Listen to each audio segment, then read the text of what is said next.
Bueno, pues muy buenas tardes a todos y a todas. Estamos aquí para proceder al acto de inauguración del Máster en Gestión del Territorio, Técnicas e Instrumentos de Intervención.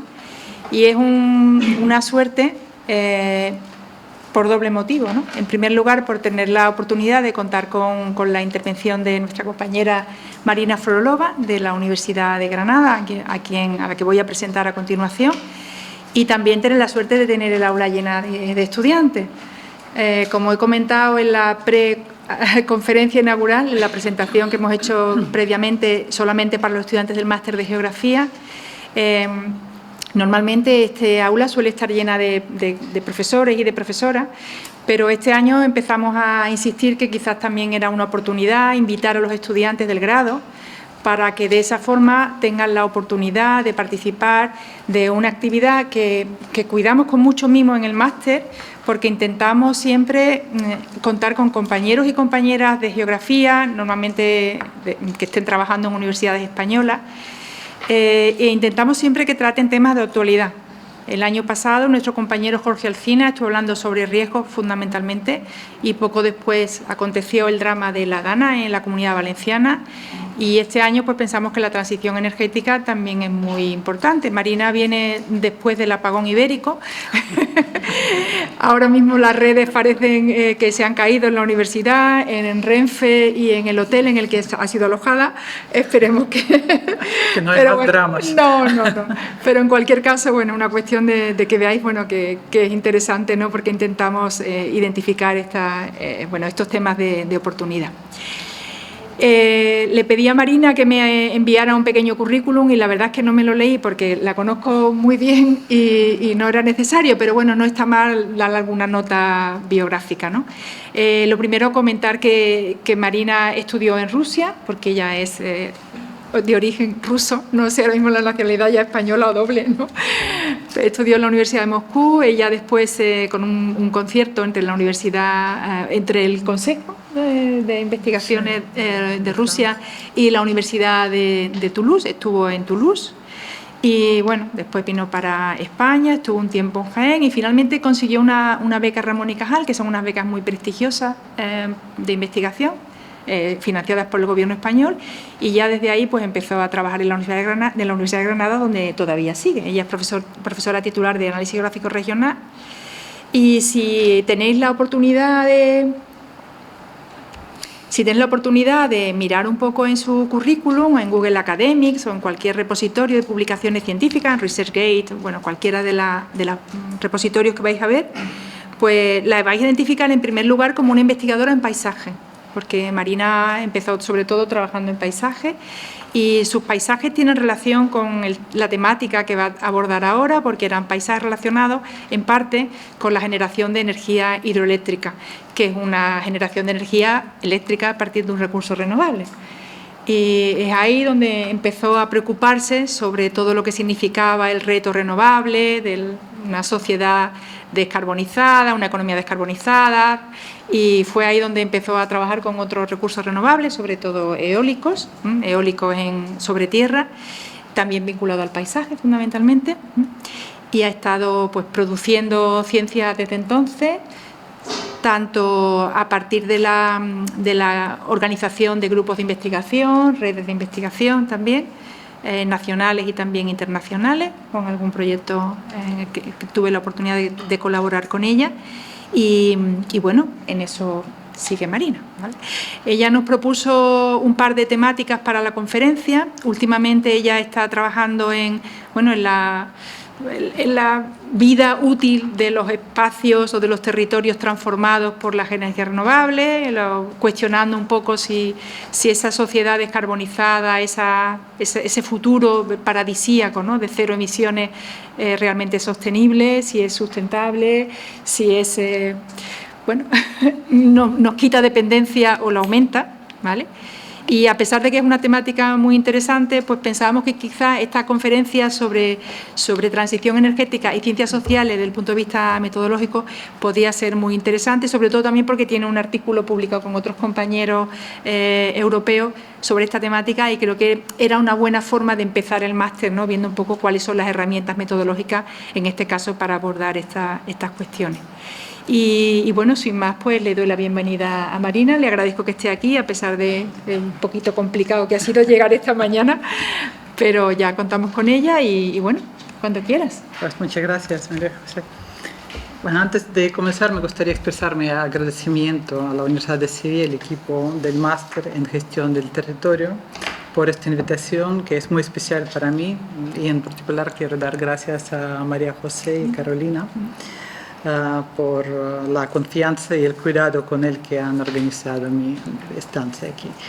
Y para mí es un gran honor y alegría porque mi relación con la Universidad de Sevilla tiene un recorrido muy significativo para mí. Empecé ya hace algunos años colaborando con Florencio Zoido en sus proyectos sobre paisajes del agua. Y más adelante esta colaboración ya se amplió gracias a María José, con la que ya creo que estamos colaborando ya desde hace como 20 años en los temas de energía renovable y paisaje. Y compartimos varios proyectos, incluyendo un libro que hemos coeditado, publicado en la editorial Springer. Y volver a esta universidad en este contexto y con este público tan joven, es para mí una oportunidad magnífica de seguir compartiendo ideas, dudas, experiencias y de seguir construyendo una mirada crítica y comprometida sobre el territorio que habitamos y transformamos con nuestras actividades. Y voy a empezar la conferencia que el tema es la transición energética y qué podemos aportar desde las ciencias sociales en esta transición, con muchos retos y algunos enfoques novedosos y diferentes y contribuciones siempre desde el territorio. En el marco de la lucha contra el cambio climático y los compromisos internacionales de descarbonización, la transición energética se ha convertido en un eje estructural de las políticas públicas europeas.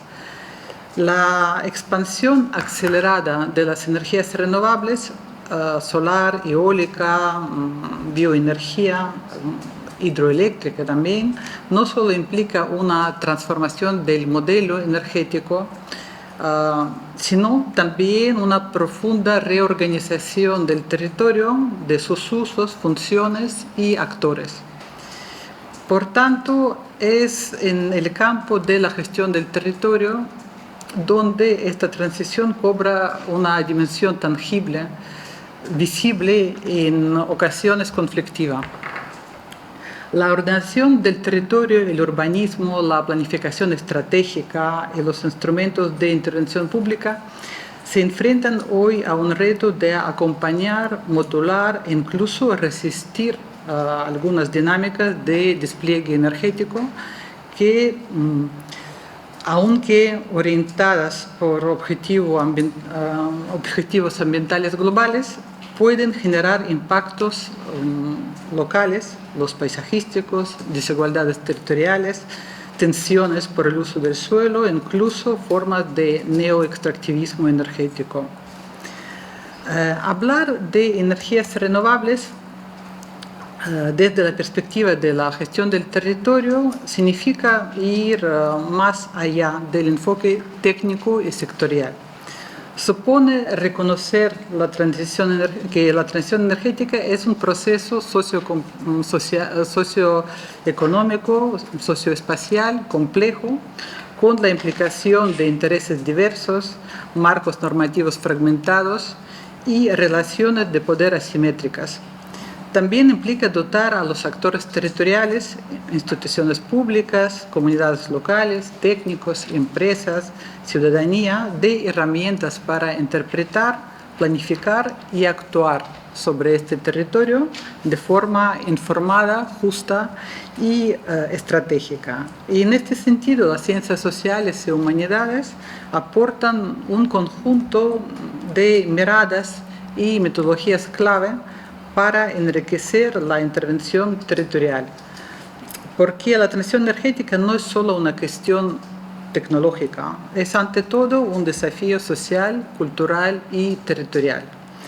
Desde esta óptica es importante que los futuros profesionales de la gestión del territorio, como vosotros, incorporen estas dimensiones a su práctica, explorando no solo cómo mitigar impactos, sino cómo diseñar modelos energéticos más democráticos, adaptados al territorio y sensibles a la diversidad geográfica.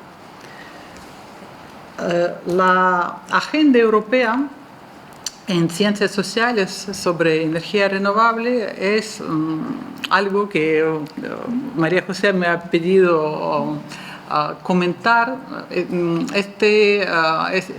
Esta parte de mi intervención se basa en el artículo que podéis ver aquí, Beyond Technology, Research Agenda for Social Sciences and Humanities, Research on Renewable Energy in Europe.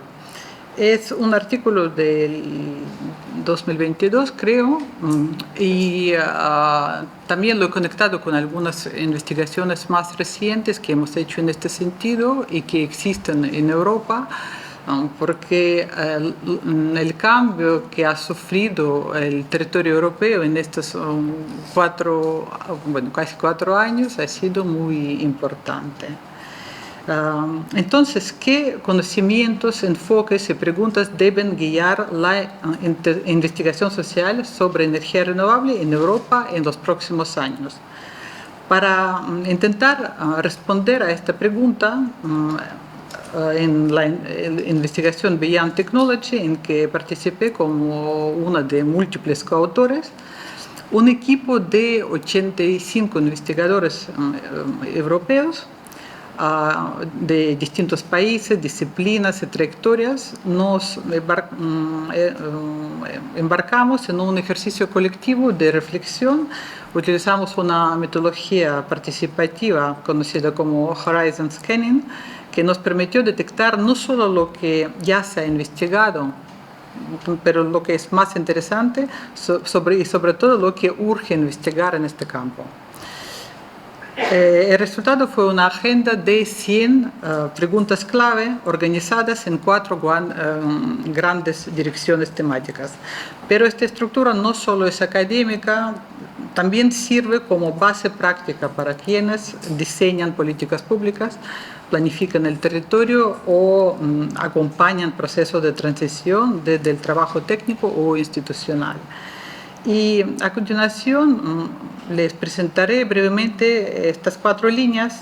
En lugar de tratarse de comportamientos estancos, forman un conjunto complementario que nos ayuda a mirar la transición energética desde distintos ángulos: el estructural, el territorial, el institucional y el ético.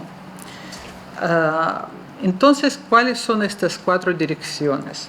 La primera línea se centra en los grandes cambios de fondo que implica la transición energética, porque no se trata simplemente de sustituir tecnologías fósiles por las renovables, sino de transformar relaciones económicas, institucionales y territoriales.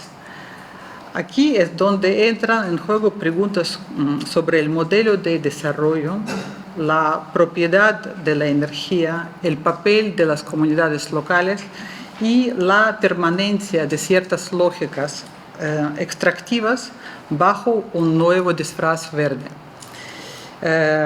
En la segunda dirección se subraya algo muy fundamental para nosotros: no hay una única transición energética, sino muchas, con trayectorias distintas según el lugar, su historia, su cultura y sus estructuras sociales. Esta perspectiva cuestiona la idea de modelos neutros o replicables en cualquier parte y refuerza la importancia de una planificación energética que sea sensible al contexto geográfico, adaptativa y profundamente territorializada. La tercera línea aborda uno de los mayores retos que enfrentamos hoy: cómo coordinar múltiples escalas actores e intereses en un sistema de gobernanza que muchas veces es fragmentado, contradictorio o poco transparente. Aquí la geografía, el análisis institucional y la planificación estratégica tienen un papel central para articular visiones, evitar solapamientos y reforzar la legitimidad de las decisiones. Y por último, la cuarta dirección propone superar esa idea tan limitada de la aceptación social, como si el objetivo fuera simplemente lograr que la gente no se oponga. En su lugar se plantea una transición que reconozca derechos, redistribuye beneficios e impactos y esté guiada por principios éticos, paisajísticos y simbólicos, porque no se trata de convencer a la población, sino de construir con ella.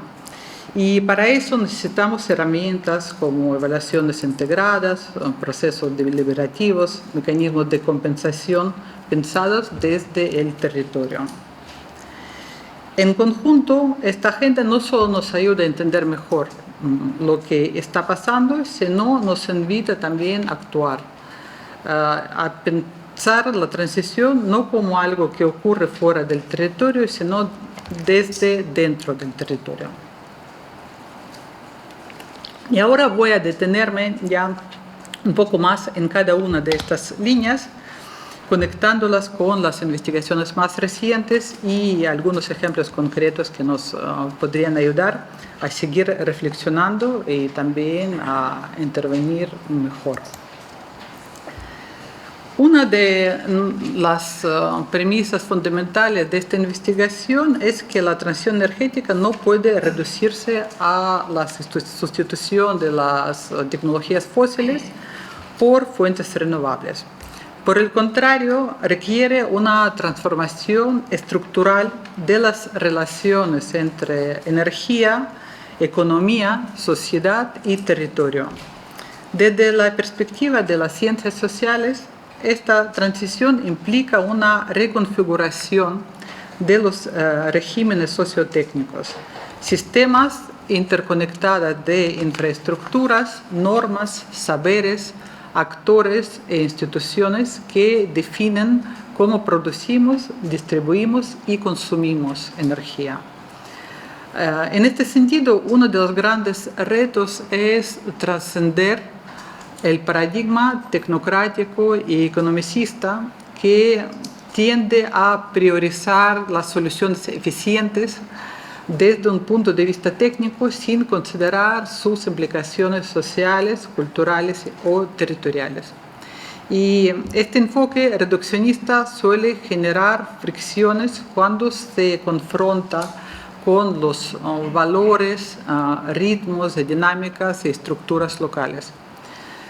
Esta visión se ve reforzada por otra investigación reciente cuyos resultados hemos publicado en el artículo Abandoning Renewable Energy Projects in Europe and South America, donde se documenta un fenómeno creciente, el abandono o paralización de proyectos renovables debido a resistencias sociales, conflictos territoriales o fallos de planificación.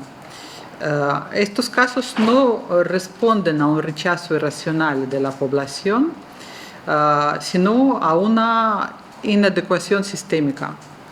Falta de diálogo, modelos extractivos, carencias de evaluación territorial y ausencia de corresponsabilidad. El territorio no es una superficie neutra para instalar infraestructuras, sino un entramado de significados, memorias y usos que deben ser compartidos y respetados. Por su parte, muchas de las externalidades negativas de las renovables, como el acaparamiento de tierras, la gentrificación verde o la concentración de beneficios en grandes corporaciones, son sistemáticamente invisibilizados en los discursos oficiales. Esto dificulta la construcción de modelos verdaderamente sostenibles y democráticos.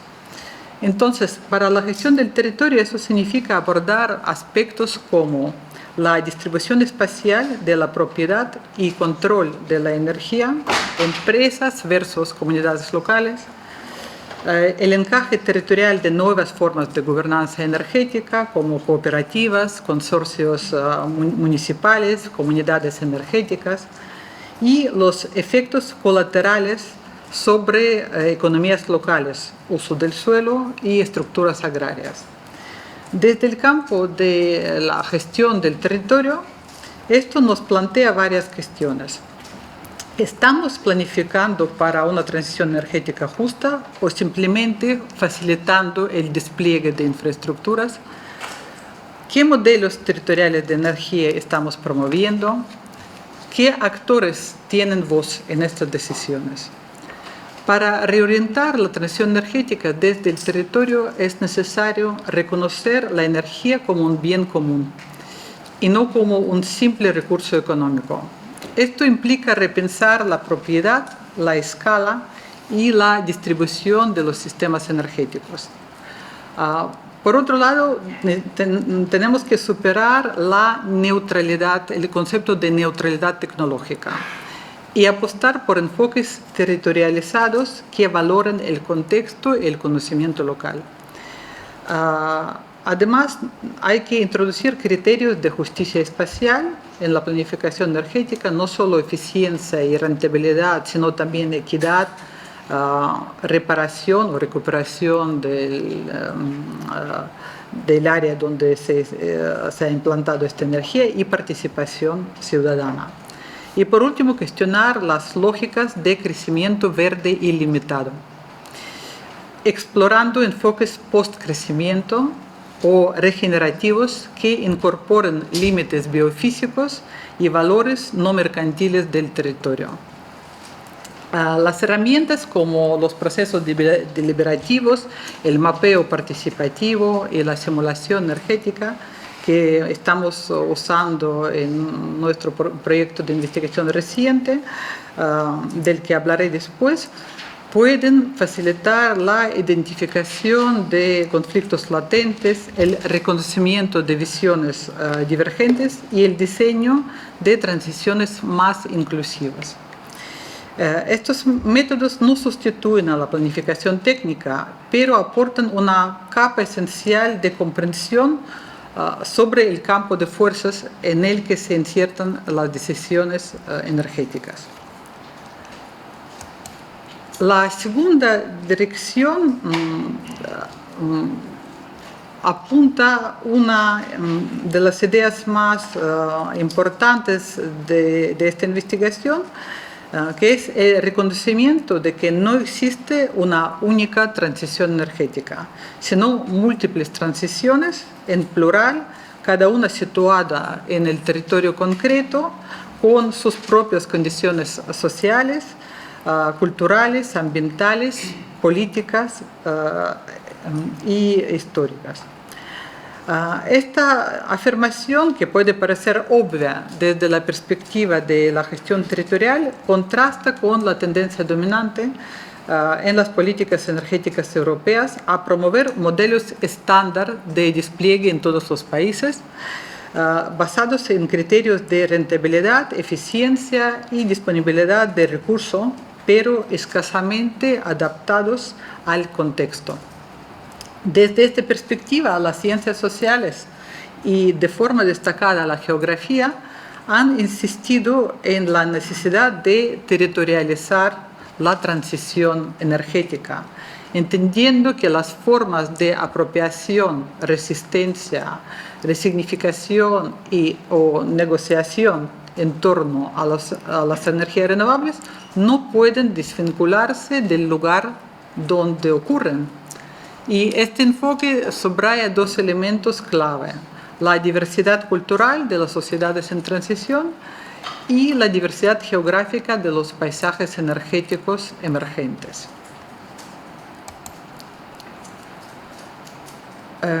Las actitudes hacia las energías renovables no dependen únicamente del tipo de tecnología, sino de los marcos culturales e identitarios en los que esa tecnología se inserta. Por ejemplo, en algunos territorios la energía eólica puede percibirse como un símbolo de modernidad y sostenibilidad, pero en otros como una amenaza al paisaje, al turismo y a las formas tradicionales de vida. Estos imaginarios son construcciones colectivas que reflejan memorias del territorio, relaciones con la naturaleza, experiencias pasadas con grandes infraestructuras o aspiraciones al futuro. Ignorar esta dimensión simbólica puede desencadenar conflictos incluso en contextos favorables desde el punto de vista técnico.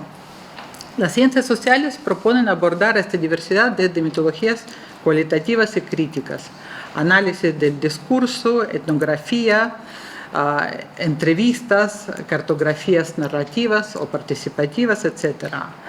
Para los profesionales del territorio, esto implica incorporar nuevas herramientas de diagnóstico social, así como generar espacios de escucha y codiseño que permitan visibilizar estas diferencias y gestionar los desacuerdos de forma más democrática.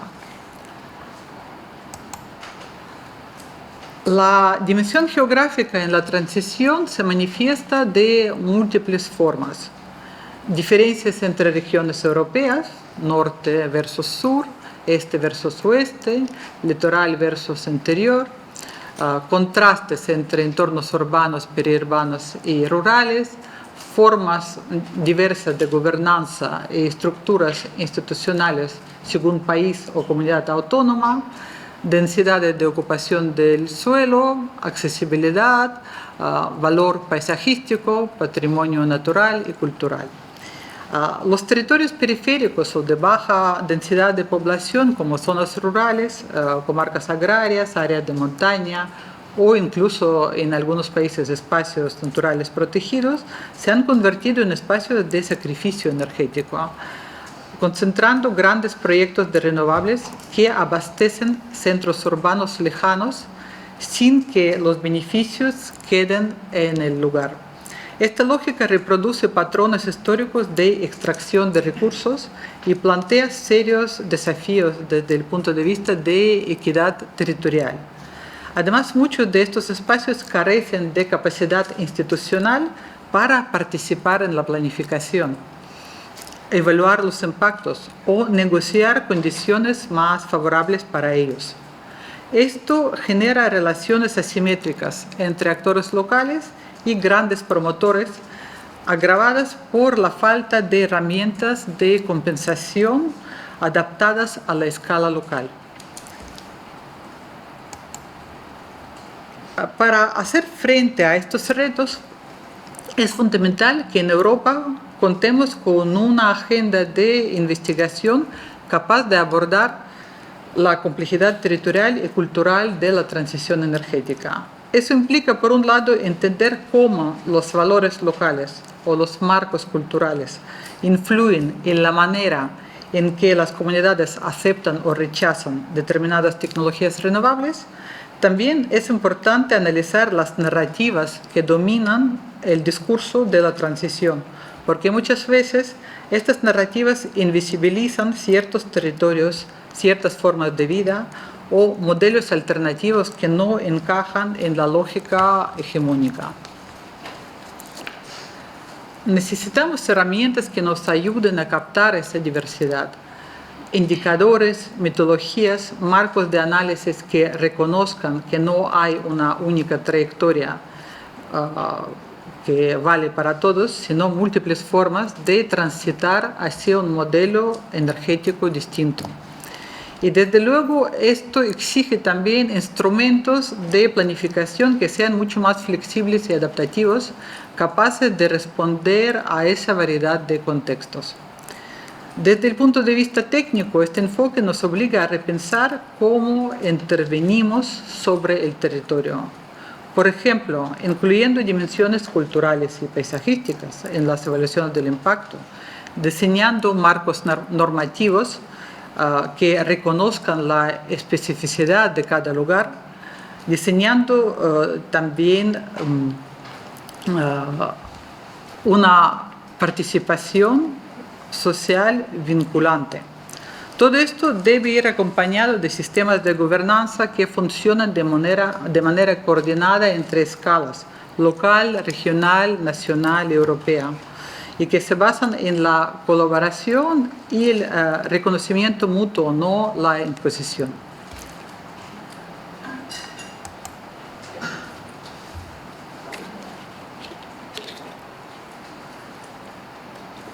La diversidad cultural y geográfica no debe entenderse como un obstáculo, sino como una fuente de riqueza y resiliencia para la transición energética.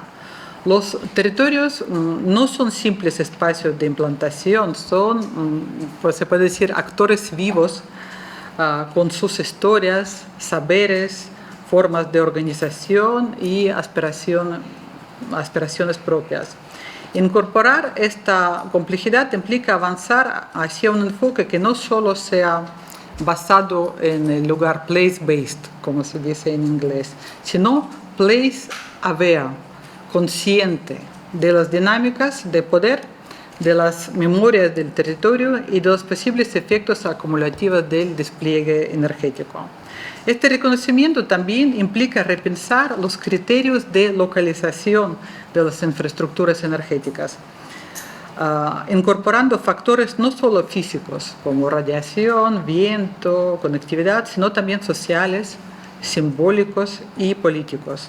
Y sobre todo implica transitar hacia la visión de la energía como parte de un proyecto territorial más amplio, orientado no solo a la sostenibilidad técnica, sino también a la justicia y la cohesión social.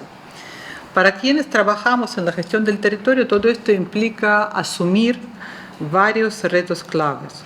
En primer lugar, es fundamental reconocer que no es lo mismo intervenir en el entorno rural que en una zona urbana o periurbana.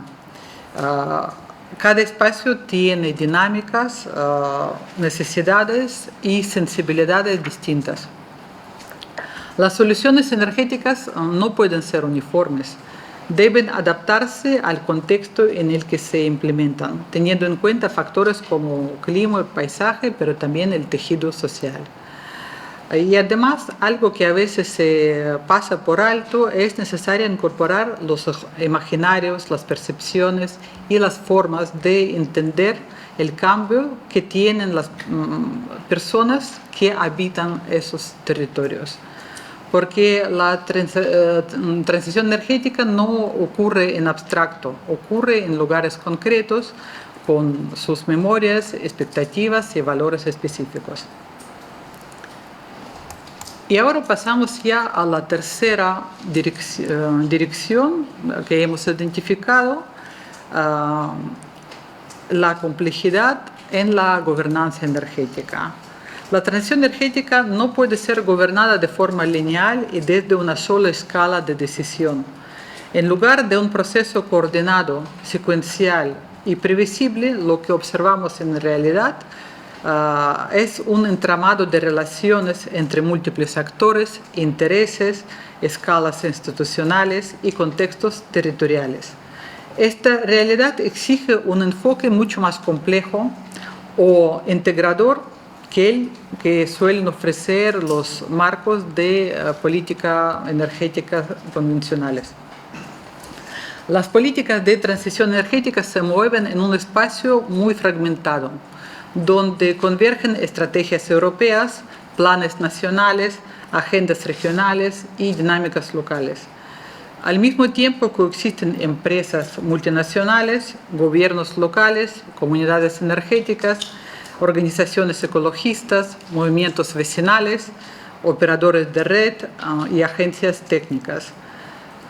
Esta multiplicidad de actores y niveles de acción lejos de facilitar la acción coordinada, genera fricciones, contradicciones y con frecuencia vacíos de gobernanza.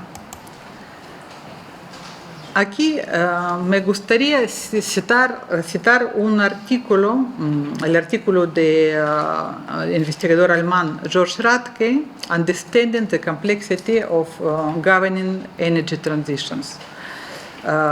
El autor destaca que es necesario integrar dos campos hasta ahora escasamente conectados, esto es la tabla de su artículo. Y estos campos son las investigaciones sobre transiciones sociotécnicas centradas en nichos de innovación, el cambio de régimen, la gobernanza multinivel y los estudios de políticas públicas con sus herramientas para el análisis institucional, el diseño de políticas y la evaluación de procesos. Esta combinación permite analizar las transiciones energéticas como procesos dinámicos, holísticos y multidimensionales, desde lo técnico, lo normativo y lo simbólico, porque todos estos procesos están profundamente entrelazados. Es decir, que no basta con diseñar buenos instrumentos normativos, sino es necesario entender cómo se articulan las lógicas institucionales, cómo circulan los discursos complejos y cómo se distribuyen los recursos y el poder. Y uno de los mayores retos en este sentido para la transición energética es la coherencia multinivel.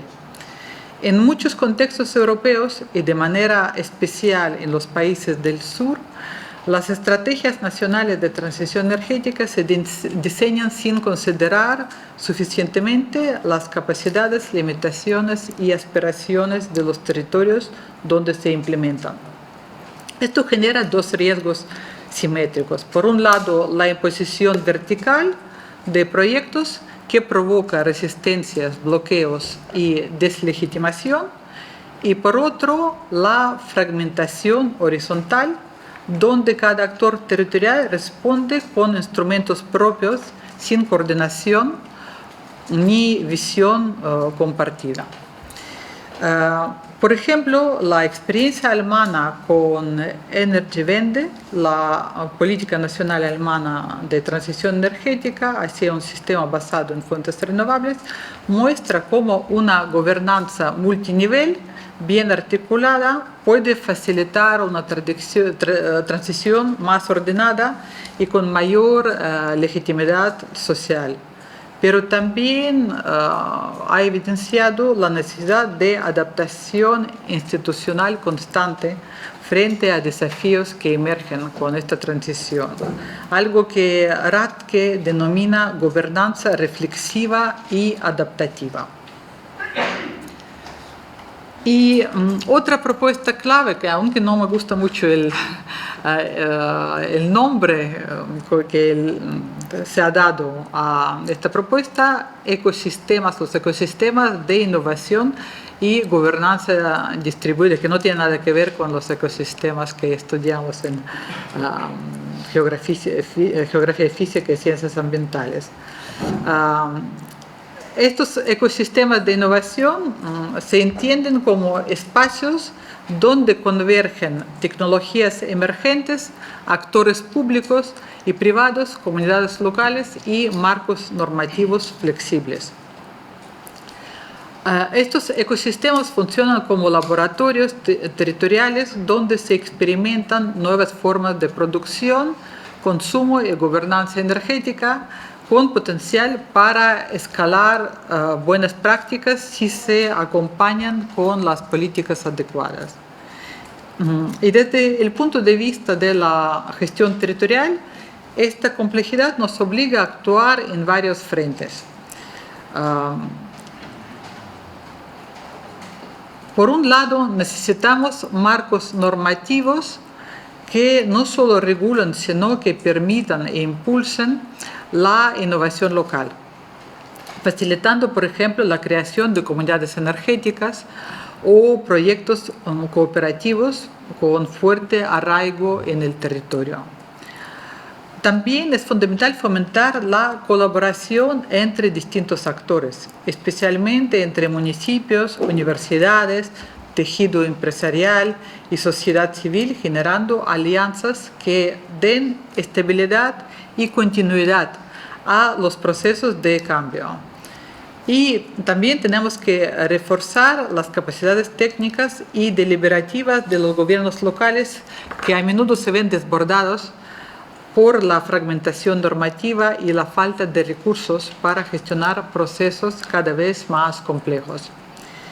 Esta dirección de trabajo nos ofrece claves para repensar los instrumentos de planificación y evaluación, incorporando un enfoque multinivel. Es decir, uno que permita articular políticas energéticas con políticas urbanísticas, ambientales, agrarias, y que promueva una visión más integrada y coherente, integrando además a los actores sociales situados en diferentes niveles o escalas geográficas. Finalmente, necesitamos diseñar mecanismos participativos que vayan más allá de la consulta formal y que realmente reconozcan el conocimiento territorial, las necesidades locales y la corresponsabilidad de los actores implicados. La legitimidad de la transición energética se construye también desde ahí. Muchas resistencias no surgen por rechazo a las energías renovables, sino por la falta de inclusión, transparencia y redistribución justa de beneficios e impactos negativos locales. Algunas experiencias incluso demuestran que incluir a ciudadanos, empresas locales o instituciones territoriales no solo mejora la aceptación, sino que fortalece la sostenibilidad a largo plazo, reduce los costos sociales del conflicto y aporta inteligencia colectiva al proceso. No, todavía. Hay también otro aspecto importante que es la justicia social como una dimensión de gobernanza. Y desde esta perspectiva, gobernar bien la transición energética no se limita a repartir recursos y a ofrecer información técnica. Va mucho más allá. Significa crear las condiciones reales para que las personas y comunidades puedan decidir y actuar sobre el modelo energético que afecta a su territorio.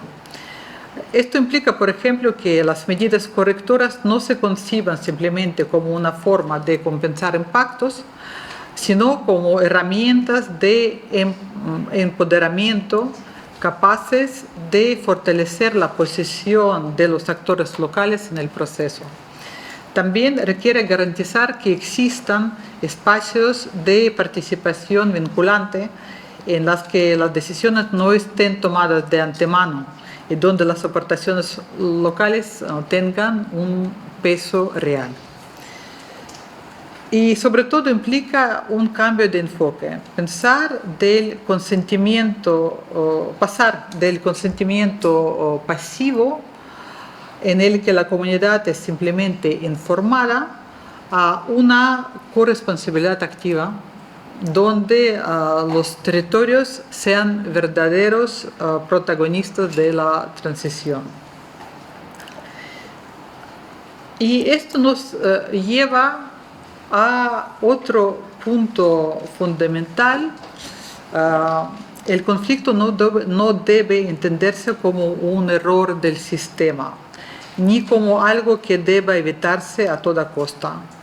Muchas veces los conflictos expresan tensiones estructurales legítimas entre escalas, entre modelos de desarrollo, entre usos del suelo, entre imaginarios enfrentados. La clave no está en reprimir estos conflictos, sino en saber gobernarnos.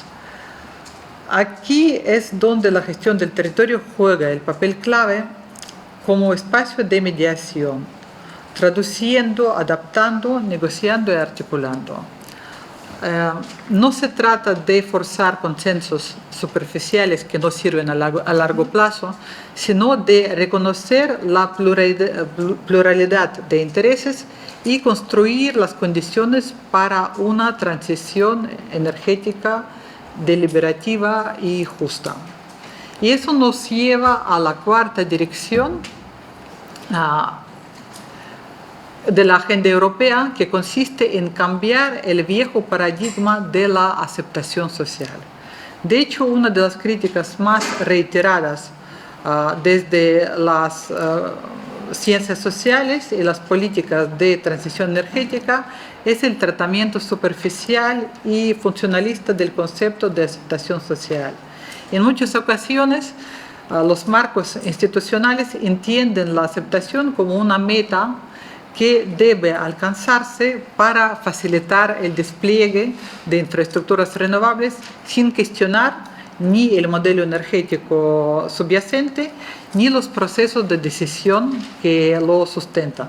En este sentido, tenemos que pasar de esta visión instrumental de la aceptación basada en la persuasión, la comunicación de beneficios o la compensación económica, a una visión transformadora centrada en la justicia energética. Este cambio de enfoque implica no solo redistribuir los recursos, sino repensar quién decide, cómo se toman las decisiones y cuáles son los valores que orientan el cambio energético. Y bueno, no me da tiempo comentar mucho, es un proyecto que está en marcha en el que exploramos este concepto de la justicia energética y cómo en diferentes casos de estudio europeos la población se moviliza al favor o en contra de las energías renovables y cómo participa en la lucha contra el cambio climático. Si me da tiempo, a lo mejor comentaré algunas cosas de este proyecto más adelante, pero de momento lo dejo ahí.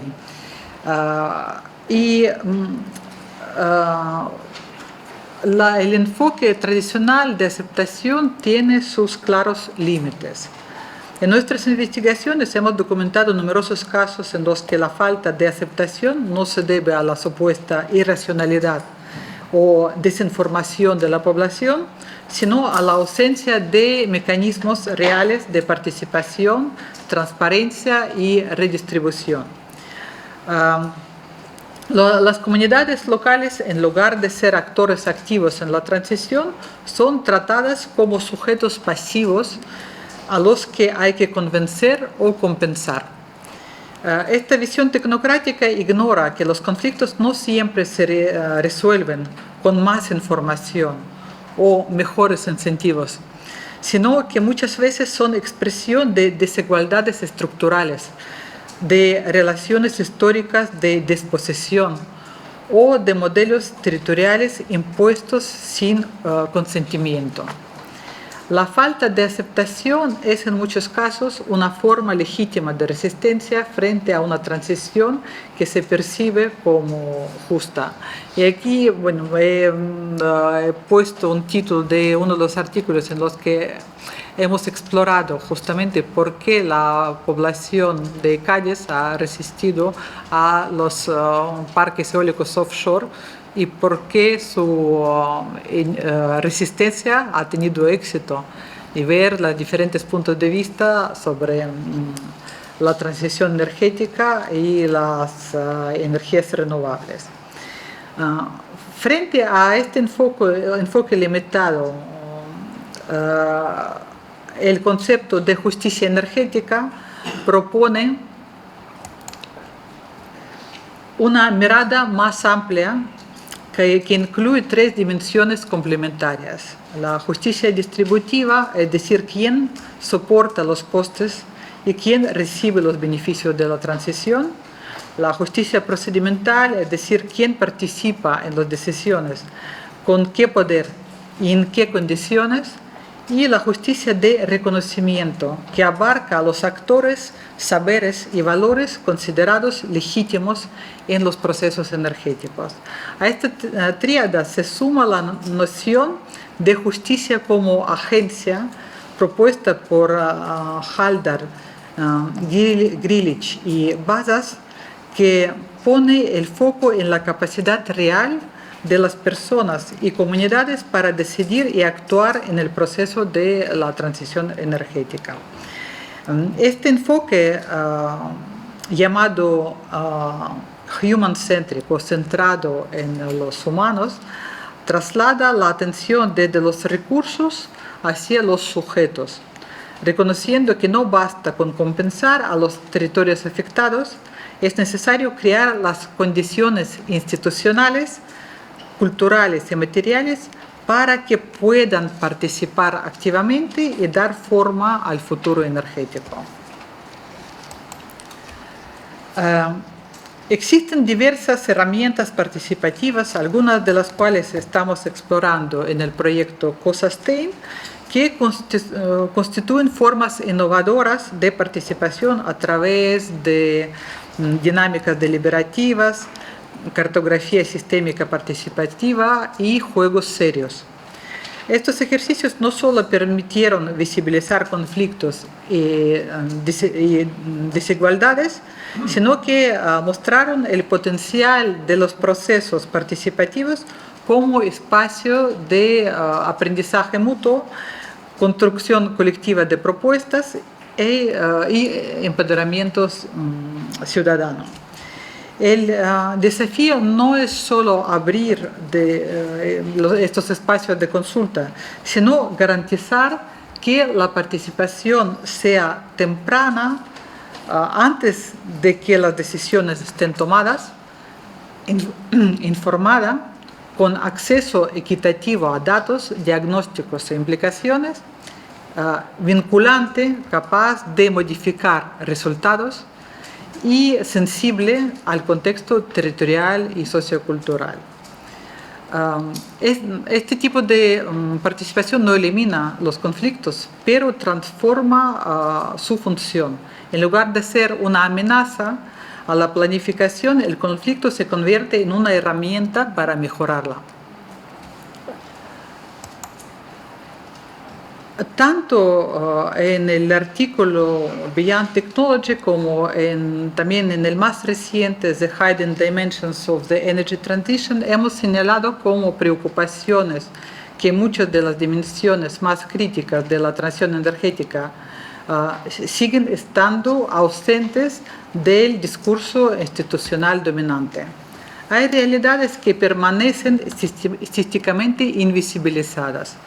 Por ejemplo, la acumulación de impactos en territorios periféricos o rurales, que son los que más suelo, paisaje y biodiversidad sacrifican para alimentar de energía a otros lugares.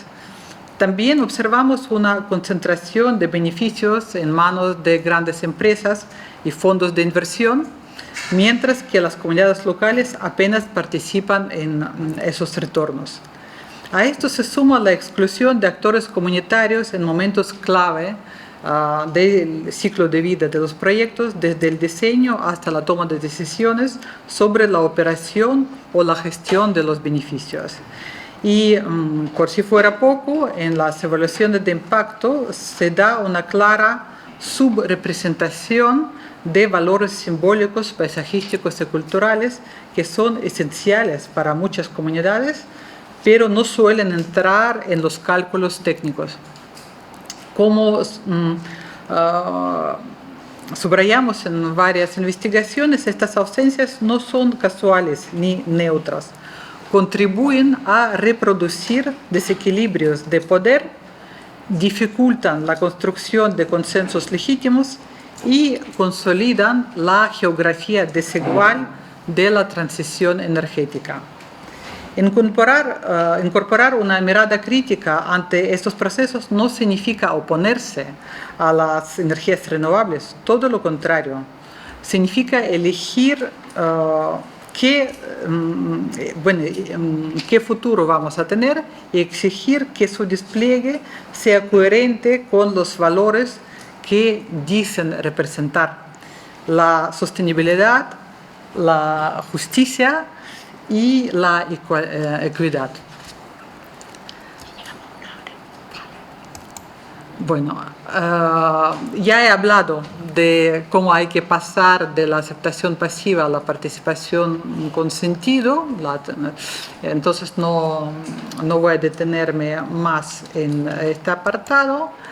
Y yo creo que conocéis bastante bien los impactos territoriales de la transición energética. Seguramente os han hablado durante vuestra carrera en diferentes asignaturas geográficas.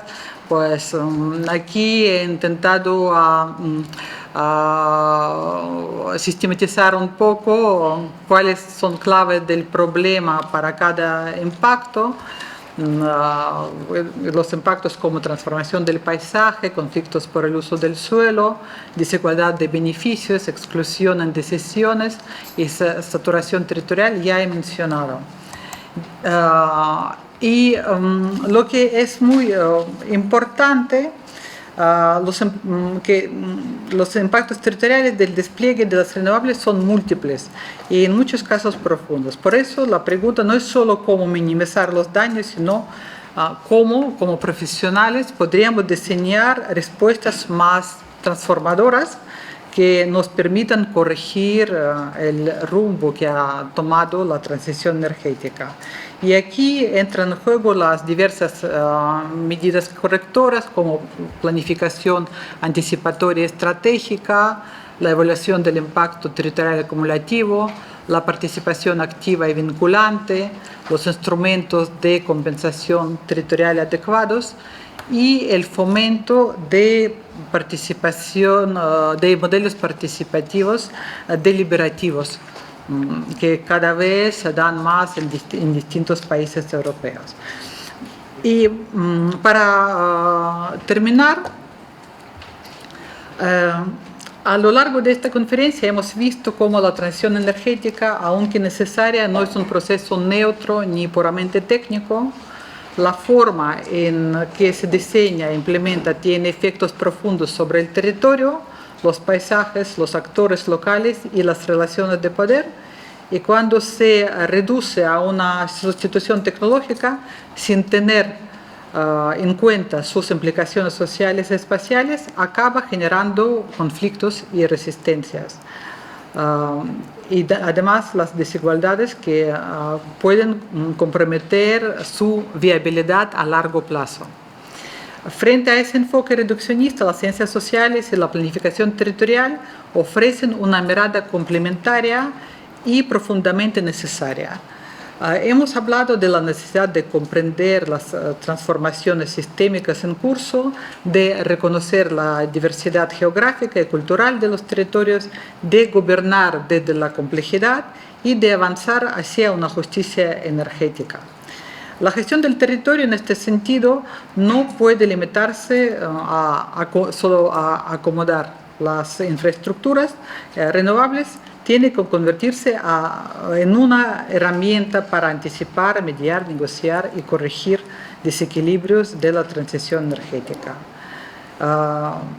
El territorio no puede ser una variable residual de la transición, sino su referente estructurante, porque sin justicia territorial corremos el riesgo de reproducir con energías limpias las mismas lógicas extractivistas e injusticias del pasado. Y creo que es importante mirar más allá de la tecnología, a reconocer la dimensión humana y situada de la energía y a imaginar una transición energética más democrática, sostenible y enraizada en el territorio. Con esto termino la conferencia. Aquí tenéis algunas de las referencias que he citado. Es que hay mucha bibliografía y podéis encontrar la bibliografía más reciente en estos artículos que cito aquí. Muchas gracias por vuestra atención.